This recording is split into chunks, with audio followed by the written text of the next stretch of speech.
নমস্কার বন্ধুরা, আমি পাভেল আর আপনারা দেখছেন আপনাদের প্রিয় YouTube channel talk of trees. দেখুন, থোকায় থোকায় মিয়াজাকি, হ্যাঁ, যেটা কিনা এক সময় 2 লাখ টাকারও বেশি কেজি দরে বিক্রি হয়েছিল, সেই জাপানের মিয়াজাকি আম থোকায় থোকায় ভরে আছে। একটা দুটো না, কয়েকশো এই আম এই একটা গাছে। তো কী উপায়ে এত সুন্দর আম গাছ তৈরি হয়েছে যে পুরনো একদম রোগ পোকা মুক্ত এবং প্রচুর ফলন, যদিও এর থেকে অনেক বেশি ফলন ছিল।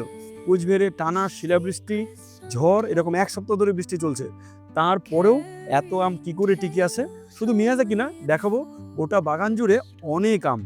তো কী উপায়ে আপনারাও ছাদ বাগানে এরকম আম গাছ করতে পারবেন এবং প্রচুর আম ধরাতে পারবেন, সেই সমস্ত ডিটেলস নিয়ে থাকছে এই গাছের পরিচর্যা, যে কী উপায়ে আপনারাও ছাদে এত আম ধরাতে পারবেন। তো ভিডিওটি শেষ পর্যন্ত দেখার অনুরোধ রইল। যদি আপনি আম প্রেমী হন, আশা করি এই ভিডিওটি আপনাদের জন্য খুব ইনফরমেটিভ হবে এবং দারুণ কাজে লাগবে। তো তার জন্য শেষ পর্যন্ত ভিডিওটি দেখার অনুরোধ রইল। তো যার ছাদ বাগানে দাঁড়িয়ে আছি সেই দাদা। নমস্কার দাদা, একটু সংক্ষেপে পরিচয়টা। নমস্কার, আমি সুপ্রতীক কোচবিহার থেকে বলছি এবং আমার বাগানে পাবেলকে ঘেরাগাও এসছে, ওয়েলকাম জানাচ্ছি। তো দাদা, প্রথমে দর্শকদের একটু বাগানটা ঘুরে দেখাই যে এই মুহূর্তে অবশ্যই। কি কি আম আছে আর অবশ্যই, তার আমি পরিচর্যা জানবো। এপাশ থেকে দেখাই। প্রথমে এটা একটা 2-2.5 বছরের মিয়াজাকি। হ্যাঁ, প্রচুর মানে মুকুল এসছিল, কিন্তু এত শিলাবৃষ্টি হয়েছে অলমোস্ট ফেলে দিয়েছে। তো হ্যাঁ, শুধু মেজররা। ফেলে দিয়েছে তা না, দেখুন শিলাবৃষ্টির কিন্তু দাগ প্রতিটা আমে লেগে আছে। দেখুন, এত বড় আম হয়ে যাওয়ার পরে এগুলোকে পাথরে যখন এইভাবে, মানে কিছু করার নেই, প্রকৃতির সঙ্গে তো আমরা কেউই পেরে উঠবো না, কিন্তু তারপরেও দেখুন অনেকগুলো আম কিন্তু এখনো টিকে আছে। এইবার এই দিকে দেখুন, এটা অরুণিক। বেশ অরুণিকা, মোটামুটি এই হাত দিয়ে বুঝতে পারছেন মোটামুটি সাইজ হয়ে গেছে বড়, কিন্তু এই যে বাকি দেখুন পাথরের বাড়িতে কিছু কিছু আম কিন্তু এরকম কালো হয়ে গেছে। এই গাছটাকে একদম ব্যাডলি ড্যামেজ হয়েছে। এটা হলো এইটা সেন্সেশন। সেন্সেশন, দেখুন আমগুলোকে একদম ফাটিয়ে দিয়েছে শিলাবৃষ্টিতে। তো শিলাবৃষ্টি না হলে এই ছাদে কিন্তু এবার প্রচুর আম হতো এবং প্রচুর আম হয়তো এই বাগান থেকেই পাওয়া যেত। ব্যানানা। এটা দেখুন ছোট টবই, আর পাশে ব্যানানা। এটাও তো দেখুন একদম 8 ইঞ্চি মতন টব, 8 ইঞ্চি টবে ব্যানানা, এবং এক ডালি দেখুন 3টা ব্যানানা ম্যাঙ্গো এরকম ঝুলে আছে। যদিও মোটামুটি হয়তো ওটা সিলেট থেকে কিছুটা রক্ষা পেয়েছে, একটা বোধহয় একটু বাড়ি খেয়েছে, আর এইটা শেষ হয়ে গেছে, কিন্তু এটাতে 3টা ব্যানানা ম্যাঙ্গো এখনো দেখা যাচ্ছে। আর এটা একটা 12 মাসি জাত, থাই অল টাইম বোধহয় না এটা। High all time. তো দেখুন আমের সাইজ কিন্তু এটা মোটামুটি বড় হয়ে গেছে। তো থাই অল টাইম যদিও মানে ঠিক আছে চলবে, আটিটা মোটা, খাওয়ার জায়গাটা খুবই কম, কিন্তু 12 মাস মোটামুটি 12 মাস ছাদে কম বেশি থাকে। তো আমার ছাদ বাগানও আছে, আপনারা চাইলে লাগাতে পারেন। এটা বাড়ি 11। তো বাড়ি 11 আচ্ছা মুকুল আর কি এখনো। এখন সবে মুকুল এসছে, কিন্তু শিলের আঘাতে মুকুল শেষ। জানি না আদৌ এটার কিছু হবে কিনা, হবে। কারণ এখানে ছোট ছোট কয়েকটা দেখা যাচ্ছে গ্রিন, মানে সবে গুটি আসা শুরু হয়েছে। ছোট ছোট মটর দানার থেকেও আরো ছোট এই পর্যায়ে আছে এখানে।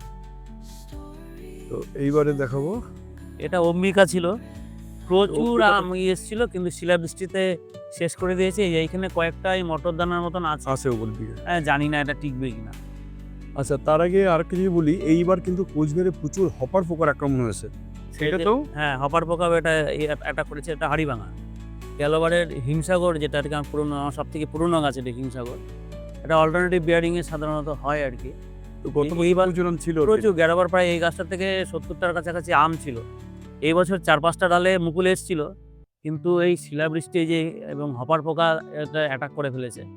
এই যে কয়েকটা গুটি আছে, জানি না শেষ পর্যন্ত কতদূর টিকবে আর কি। উপরের গুলো একদম পুরো শিলাবৃষ্টিতে শেষ করে দিয়েছে। আর এরপরে দেখাই আপনাদের আরো এটা কিং অফ চাকাপাত। কিং অফ চাকাপাত। দেখুন এটাও কিন্তু বেশ, এই যে শেডের তলায় যে দিকটা আছে ওইখানে কিন্তু বেশ কয়েকটা সেট হয়েছে। এই যে বেশ বড় বড়, এদিকেও দুটা, এদিকে আরও দুটো। তো এখানে উপরে কিছুটা টিন শেড পেয়েছে, তার জন্য ওইগুলো কিন্তু টিকে গেছে। আর এইদিকেও একটা আছে, বেশ একটু বড়ই হয়ে গেছে, মোটামুটি দেখুন 1 আঙুলের কাছাকাছি। তার পাশেরটা শিলের বাড়ি খেয়ে গেছে। আর এইদিকে শুধু ওইটাই না, দেখুন আরও কিন্তু বেশ কয়েকটা আছে এখানে। তো কিং অফ চাকাপাত, এটা বড় আমের মধ্যে মিষ্টি আম যদি বলেন, এটা অবশ্যই আপনারা ছাদ বাগানে লাগাতে পারেন, একদম পাতলা আটি হয় এটারও।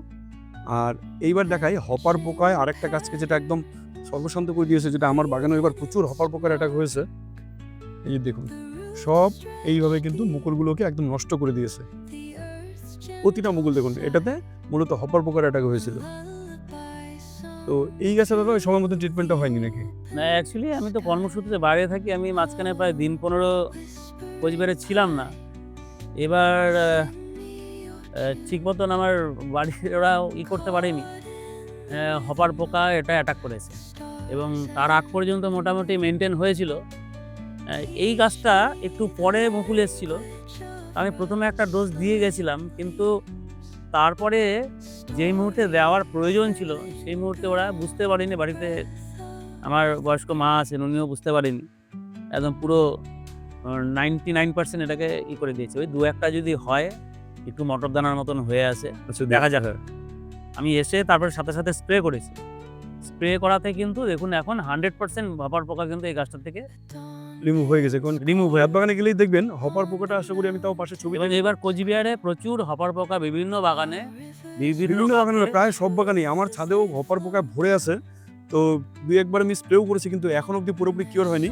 তো এই দাদার কাছে জানতে পারলাম একটা ওষুধ যেটা স্প্রে করে দাদা কিন্তু ফুল একদম হপার পোকা প্রায় তাড়িয়ে দিয়েছে। কারণ বাগানে আমি এই যে দেখাতে পারবো একটা হপার পোকা দেখা যাচ্ছে এখানে। তো এই যে দেখুন একদমই ছোট, এটা হয়তো ক্যামেরায় বোঝাতে পারবো কিনা জানি না। এই যে এইটা হচ্ছে হপার পোকা। সমস্ত কচি পাতা বা কচি মুকুল ফুল এগুলো সব কিছুর থেকে রস শুষে খেয়ে কিন্তু এ একদম গাছের সর্বনাশ করে রেখে দেয়। তো এই হপার পোকা থেকে রক্ষা পাওয়ার জন্য দাদা কি স্প্রে করতে হয়েছে সেটা একটু দেখেন। এই যে আসুন এখানে। তার আগে একটা গাছ দেখাই। এটা পাভেলের উৎসাহী আমি গাছটা নিয়ে এসেছিলাম। এটা হলো সোনপরি। সোনপরি। বেশ কিছু গুটি সেট হয়েছে এটা। হ্যাঁ, এপাশেও আছে। বেশ কিছু গুটি সেট হয়েছে। এটা 1 বছরের গাছ।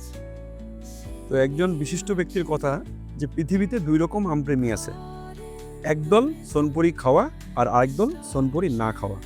তো আপনারা কোন দলে থাকতে চান সেটা আপনারা ডিসাইড করুন। আর আমি বলছি সত্যি এটা একটা অসাধারণ আম।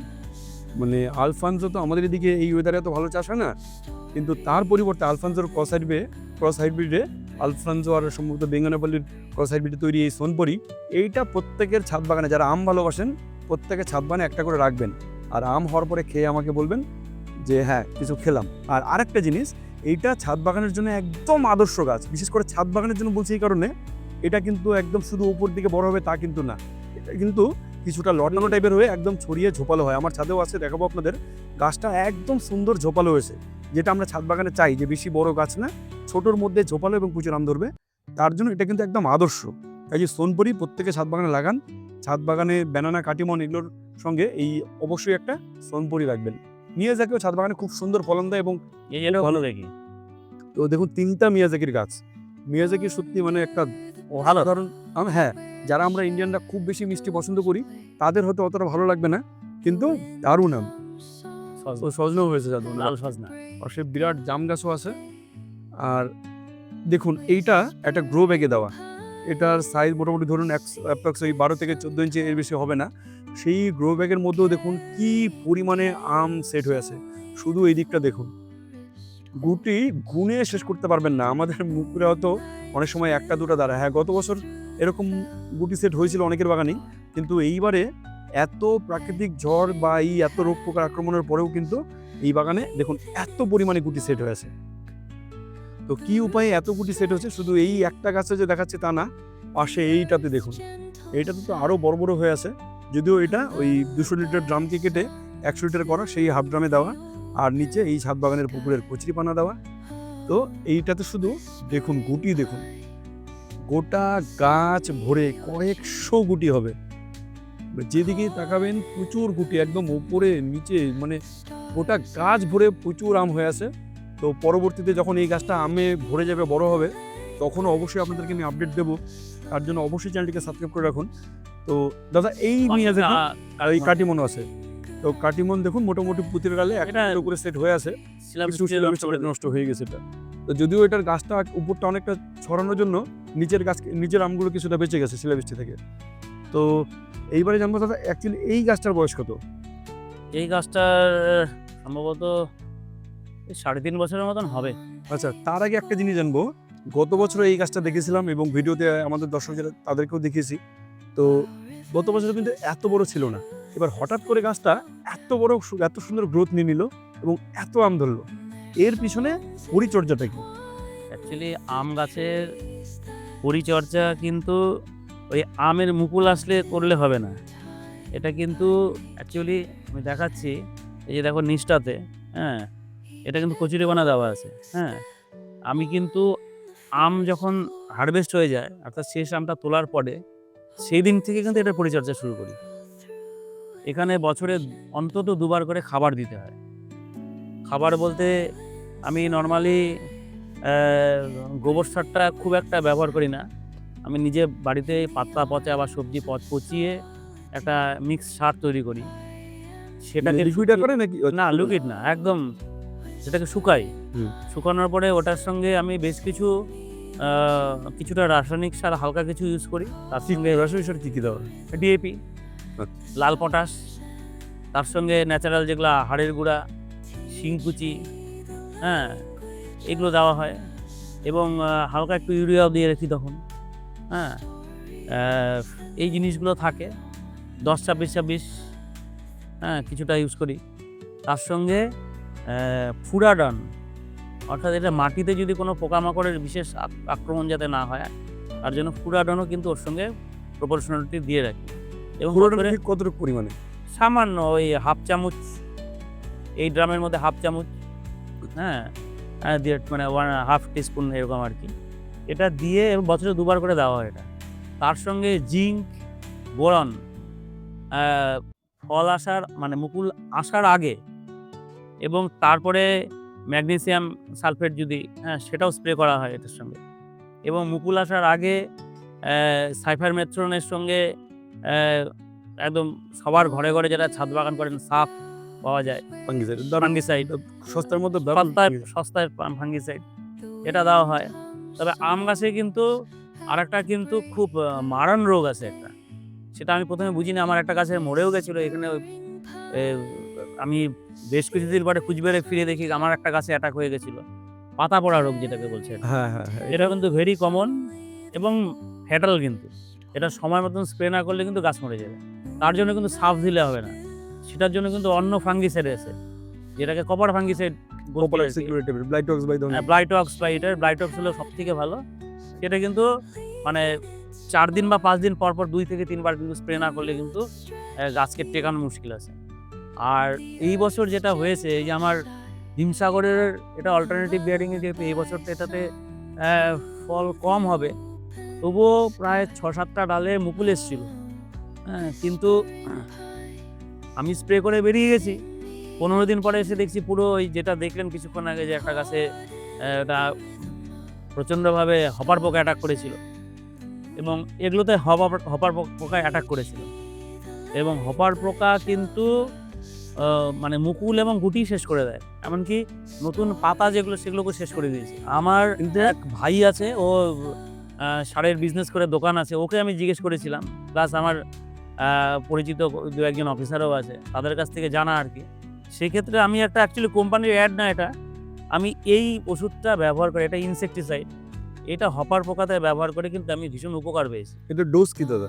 এটার ডোজ আমি 1 লিটারে 1 ml, কিছুটা কমও ইউজ করা যায়, লেস দেন 1 ml, হাফের বেশি, মানে 2 লিটারের আমার যে জারগুলো আছে 1.5 ml ইউজ করি, 1.5 ml মতো, 1.5 ml এর মতন ইউজ করেছি। এবং এটা একবার ইউজ করার 7 দিন পরে, 5 থেকে 7 দিন পরে প্রয়োজন মতো ব্যবহার করতে হবে, প্রয়োজন মতো। আমি পরশুদিন সম্ভবত শুক্রবারে আমি ব্যবহার করেছি, আজকে রোববার, হ্যাঁ? দেখুন একদম পুরো মানে হপার পোকা ওই গাছটার থেকে একদম না একদম হয়ে আছে একদম। এবং এইটাতেও কিন্তু দেখুন, এটাতে এত যে ফলন হয়ে আছে, আমি ওটার সঙ্গে এটাতেও আমি স্প্রে করে দিয়েছিলাম, যে যেন না এটাতে না ছড়ায়, কারণ একবার একটা গাছ থেকে ছড়াতেই থাকে। হ্যাঁ, হ্যাঁ, একটা দুটো এখনো আছে, তবে আমি যেদিন এসেছি গাছের তলা দিয়ে যাচ্ছি, ফটফট ফটফট শব্দ যেটা হয় আর কি। হ্যাঁ, হ্যাঁ, সেটা আমাকেও বলেছিলেন প্রথম যখন কথা হয় যে বাগান হপার পোকায় ভরে গেছে। হ্যাঁ, এখন কিন্তু নিচ দিয়ে গেলে কিন্তু সেই শব্দ না, পাচ্ছি না, শব্দ নেই এবং চোখেও পড়ছে না, মানে খুঁজতে হচ্ছে হপার পোকা। বুঝতে হচ্ছে একটা দুটো কোথাও আছে আর কি। যাই হোক, এই আর কি মোটামুটি বিষয়টা আছে আর কি। আর এটা কিন্তু বোরন ইউজ করেছি, আর একটা আপনার কি বলবো, এটা ভিটামিন বা যাই বলুন আর কি, একটা ব্ল্যাক গোল্ড বলে একটা আমাকে দিয়েছিল, পাতা দিয়েছিল, ওইটা কিন্তু আমি 2 বার ইউজ করেছি। এখন খুব ভালো অবস্থায় আছে। এইটা দেখা যাক কটার টেকে। আশা করি অনেকগুলি টিকবে, কারণ এত সুন্দরভাবে পরিচর্যা করা হয়েছে। তবে এবার যদি শিলাবৃষ্টির এই সমস্যা না থাকতো তাহলে গাছ ফল ধরে রাখতে পারতো না। এগুলো গাছের ডাল একদম নিচে নুয়ে পড়ছিল। আমি 15 দিন আগে মুকুলের ভারেই নুয়ে পড়েছিল। এবার গুটি বা এরকম দানা, এখন তো এটা মার্বেল দানার থেকে বড় হয়ে গেছে। হ্যাঁ, হ্যাঁ, এটা দেখা যাক কতদূর কি। এখন দাদা নেক্সট খাবার কবে কি দেওয়া হবে? আমি এখন এটাকে কোনো কিছু আর দেবো না এই মুহূর্তে, অন্তত দিন 10 মধ্যে দেবো না। হ্যাঁ, তবে আমি আমার কর্মস্থলে ফেরত যাওয়ার আগে আমি আজকেই দেখবো একবার বিকেলবেলার দিকে, যদি হপার পোকা বা অন্য কোনো কিছু থাকে আর কি, একবার হয়তো ফাঙ্গিসাইড আর একটা স্প্রে আমি হয়তো মেরে দিয়ে যাবো। তবে বোরন দেওয়া যেতে পারে। আচ্ছা, এবার খাবার তো একবার গেল হচ্ছে ফল হারভেস্টের পরে, আর আরেকবার খাবারটা কোন সময়? ঠিক ফল মানে মুকুল আসার ঠিক আগে আগে, মুকুল আসার ঠিক আগে আগে আমি কিন্তু এটাকে মানে দিয়ে দিয়েছি। এবং তারপরে কিন্তু জল, এই মুকুল আসার জন্য কিন্তু আম গাছের ভেরি ইম্পর্টেন্ট, সেটা আর কি ওয়াটার ম্যানেজমেন্ট। এটা খুব কম দিলেও হবে না, বেশি দিলেও হবে না। একটু কম দিলে, সামান্য একটু কম দিলেও তাও ঠিক আছে, কিন্তু বেশি জল দিলে কিন্তু মুকুল আসবে না। কচি পাতা ছেড়ে দেবে, কচি পাতা ছেড়ে দেবে, ওকে কষ্ট দিতে হবে কিছুটা। আর মুকুল আসার আগে যে খাবারটা, ওই খাবারটা তো খুব জরুরি। ওইটা মানে কি খাবার দেওয়া? কারণ ওই সময় তো নাইট্রোজেন বললে আবার নাইট্রোজেন কম থাকবে, ওটা নাইট্রোজেন তো দেওয়া হয় না। অর্থাৎ আমরা বাড়িতে যেগুলো দেই আর কি, খৈল জল, সর্ষার খোল, এটা কিন্তু বন্ধ করে দিতে হবে একদম। ওটা তো প্রচুর নাইট্রোজেন, ওটা প্রচুর নাইট্রোজেন থাকছে। প্রথমবার যেরকম আমি ইউরিয়া দিয়েছিলাম, হ্যাঁ, যখন মানে কতগুলো তুলে ফেলা হয়েছিল, তারপরে হ্যাঁ, অর্থাৎ পুজোর আগে আগে ওই সময়টাতে দেওয়া হয়েছিল। পরের বার কিন্তু মানে একদম কি বলে, লাল পটাশ, হাড়ের গুঁড়া, শিংকুচি আর যেগুলো পাতা পচা সার, এগুলো তার সঙ্গে ফুরাডান কিছুটা, এইটুকুন দিয়েই কিন্তু রাখা হয়েছিল। আর স্প্রে বলতে আমি এখানে করেছিলাম যেটা ম্যাগনেসিয়াম সালফেট 15 দিনে একবার, জিঙ্ক ইউজ করেছিলাম 15 দিনে একবার, বোরন ইউজ করেছিলাম 15 দিনে একবার। এই 3টা কিন্তু স্প্রে করা হয়েছিল। তার সঙ্গে আমি মুকুল আসার পরেও, মানে গুটি সেট হওয়ার পরেও কিন্তু একবার করে স্প্রে করেছিলাম এবার। তার সঙ্গে যেটা আর কি সাদা পটাশ, যেটা আর কি, যেটা ওয়াটার সলিউবল, হ্যাঁ, সেটাও কিন্তু হ্যাঁ, সেটাও কিন্তু আমি এটা ইউজ করেছি, এটা সালফেট অফ পটাশ। আচ্ছা, এবার দাদা বলছি পিজিআর কিছু ইউজ করা হয়েছিল? হ্যাঁ, পিজিআর। মানে পিজিআরটা কোন সময়? পিজিআরটা তো একবার মুকুল আসার আগে ইউজ করতে হবে। এবং এটা পিজিআরটা ইউজটা খুব, ডোজটা খুব সেন্সিটিভ। আমি তো 0.4 বা 0.5 আমার ইনজেকশনের সিরিঞ্জ আছে বাড়িতে জন্য রেখেছি, যে ওইটা দিয়ে সিরিঞ্জ দিয়ে তুলে তারপরে সেটাকে মেশাতাম আর কি। 0.4 বা 0.5